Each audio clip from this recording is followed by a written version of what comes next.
आज डिटर्मिनेंट पढ़ेंगे और डिटर्मिनेंट का फर्स्ट चैप्टर आज क्लास नंबर 1 है। और जो उसमें हम लोग पढ़ रहे थे एडजॉइंट निकालने के लिए जो फार्मूला यूज कर रहे थे वही चीज़ अब यहाँ जो मोड निकालते थे मोड ही निकालना है, लेकिन यहाँ थोड़ा सा लॉन्ग क्वेश्चन और शॉर्ट। पहले आज हम लोग शॉर्ट बात करेंगे, बाकी कल लॉन्ग।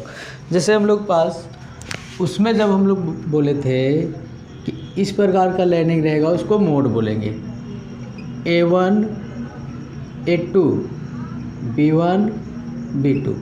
तो यहाँ कभी भी गुना किसको किसको करते हैं, A1 गुना हो जाएगा किससे, B2 से, माइनस B1 गुना किससे हो जाएगा, A2 से। जैसे क्वेश्चन हम ले लेते हैं, पहला नंबर में है 4 6 3 9, 4 6 3 और 9। तो यहाँ गुना हो जाएगा 9 गुना कितना हो जाएगा 4, और माइनस करेंगे 6 गुना कितना 3, तो 36 में से कितना घटा देंगे 18, तो आंसर कितना आ जाएगा 18। बस इतना ही करना है जब दो रो दो कॉलम में रहेगा तब। एक और क्वेश्चन लेते हैं, पहला नंबर एक क्वेश्चन हुआ।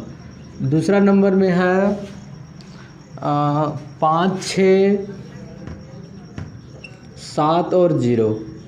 तो यहाँ हो जाएगा 5 गुना 0 माइनस 7 गुना 6, तो यहाँ 0 माइनस हो जाएगा 42, तो इसका आंसर होगा माइनस में कितना 42, ये इसका आंसर होगा। तो दो रो दो कॉलम वाला तो आसान है। अब 3 रो 3 कॉलम वाला में जो मोड निकालते थे उसी प्रकार चलेंगे, ठीक है। तो यहाँ हम लोग पास 3 नंबर के लिए क्वेश्चन लेते हैं।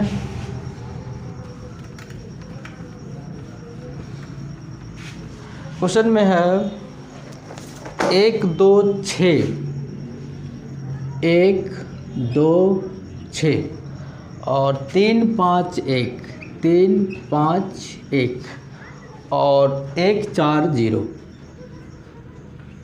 तो या तो अब इसमें मोड जब वहाँ निकालते थे तो मोड निकालते थे तो हम लोग इधर चलते थे। अब यहाँ अब इधर से भी चल सकते हैं, इधर से भी ले सकते हैं, इधर से भी ले सकते हैं, इसको भी ले सकते हैं। किसी को बेस बनाना पड़ेगा। तो पहले एक को तो लेना अनिवार्य है, पहले एक को लेंगे तो ये कट जाएगा और ये कट जाएगा, तो बचेगा 5 1 4 और 0। माइनस में 3 है प्लस और यहाँ क्या लगेगा माइनस, तो 3, तो इसका सीधा ये कटेगा और ये कटेगा, 2 6 4 0। और प्लस में फिर 1 को लेंगे तो बचेगा ये कटेगा और ये कट जाएगा, 2 6 5 और 1। तो 1 को गुना करेंगे, 0 को 5 से करेंगे तो 0, और 4 एका कितना होगा 4, माइनस 3 को गुना करेंगे, 2 को 0 से तो 0, और 6 चौका कितना 24, प्लस 1 को गुना करेंगे, 2 एका 2 माइनस 6 पचे 30। तो 1 गुना माइनस 4 माइनस 3 गुना माइनस 24 प्लस 1 गुना 2 में से 30 घटाएंगे तो माइनस कितना बचेगा 28। तो माइनस 4 एका 4 माइनस माइनस क्या हो जाएगा प्लस, 24 दिया 72 और माइनस में कितना 28। तो 72 28 और 4 32, टोटल माइनस में कितना 32। 2 में से 2 गया 0, 7 में से 3 गया 4, इसका आंसर कितना आएगा 40। अब हम इधर लेके चलें तो 40 आया।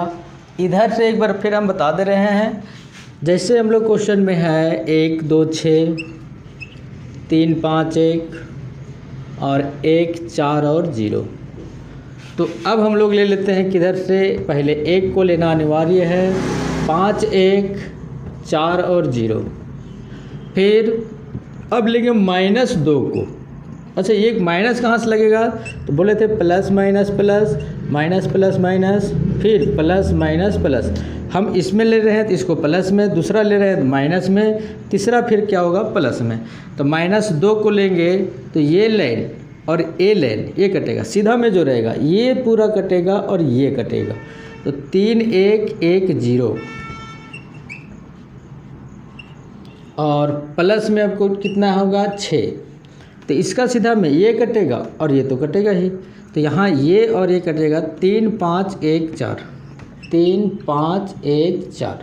सॉल्व करते हैं, एक को गुना करेंगे तो 0 गुना 4 एक है 4 क्या चीज़ में माइनस में, 5 को 0 से 0 -4 -2 3 को 0 से तो 0 माइनस 1 एक का 1 प्लस 6 को गुना करेंगे 4 तिया 12 माइनस कितना हो जाएगा 5, तो 1 गुना -4 -2 गुना -1 प्लस 6 गुना 12 में से 5 गया तो 7, तो -4 माइनस माइनस प्लस 2 और प्लस 7 कितना 42।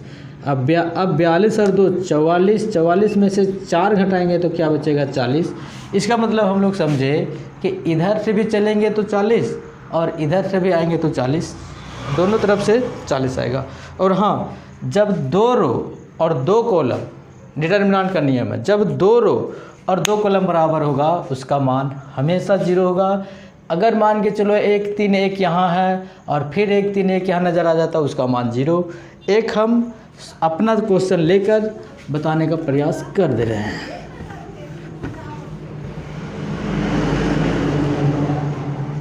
जैसे मान लिए 1 4 7 2 5 8 और 1 4 7, 1 4 2 है तो यहाँ भी 2 ही लेना, ठीक है। इसका मान, क्योंकि ये कॉलम 1 के बराबर कौन है कॉलम 3, इसका मान क्या होगा 0। सॉल्व करके देखते हैं आता है या नहीं। तो पहले किसको लेंगे 1 को, तो 5 8 4 2 5 8 4 2 माइनस 2 को लेंगे तो 4 2 फिर 4 और 2 प्लस 1 को लेंगे तो बचेगा 4 2 5 और 8। 1 को गुना करेंगे 5 दूना 10 माइनस 8 चौके 32, 2 को गुना करेंगे 4 दूना 8 माइनस 8, 8 चौके 32 माइनस कितना होगा 5 दूना 10, ठीक है। तो बताओ 1 गुना -22 माइनस 2 गुना 0 और 1 गुना कितना हो जाएगा 22। तो ये तो 0 है तो यहाँ -22 प्लस 0 और प्लस 22, ये कट जाएगा तो क्या बचेगा 0। तो सिद्ध भी हो गया कि जब 2 रो और 2 कॉलम कहीं से भी रहेगा उसका मान हमेशा क्या होगा 0 होगा।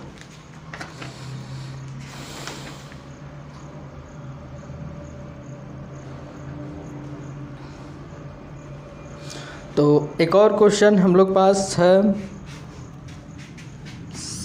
क्वेश्चन नंबर 4 में 7 2 1 7 2 1 और x, इसको हम लोग पास फाइंड करना है x का मान क्या होगा, x का मान क्या होगा। तो अब बताओ 7 को x से करेंगे तो 7x और 2 1 है 2 माइनस में, और क्योंकि फाइंड करना है x बराबर नहीं भी दिया हुआ रहेगा तो क्या मान लेंगे 0, तो 7x बराबर 2 हो जाएगा। तो x का मान कितना आ जाएगा 7 बट्टा कितना 2, ऐसा क्वेश्चन रहेगा। और आगे हम लोग बात करते हैं इसका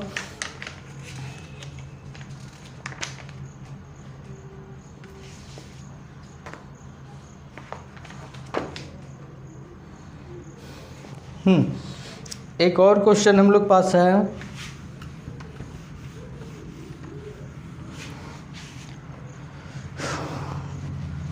जिसमें है 0 a² b और a² c, फिर है ab² 0 b² t, फिर हम लोग पास है ac² bc² और 0, और इसको सिद्ध करना है, सिद्ध करके लाना है 2a³ b³ c³। तो फिर वही मेथड से चलेंगे, पहले किसको लेंगे 0 को, तो बचेगा 0 b² c bc² और 0, माइनस ab² को लेंगे तो a² b a² c bc² और 0, प्लस ac² को लेंगे तो a² b a² b a² c 0 और b² c। तो अब 0 को यहाँ से अब गुना कर देंगे हम लोग, तो 0 minus b cube c cube minus a b square को अब रहने दो, इसको गुना करो तो यहाँ हो जाएगा पहले 0 माइनस इसको इससे गुना करेंगे। बताओ ए स्क्वायर तो है, बी भी है और सी दोनों जगह, तो क्या हो जाएगा सी क्यूब प्लस ए सी स्क्वायर, इसको गुना करेंगे पहले इसको इससे, पहले देखो ए स्क्वायर है, बी दोनों जगह है तो बी क्यूब और सी तो सिंगल है, और माइनस में कितना हो जाएगा 0, इसको गुना करेंगे 0 से तो 0।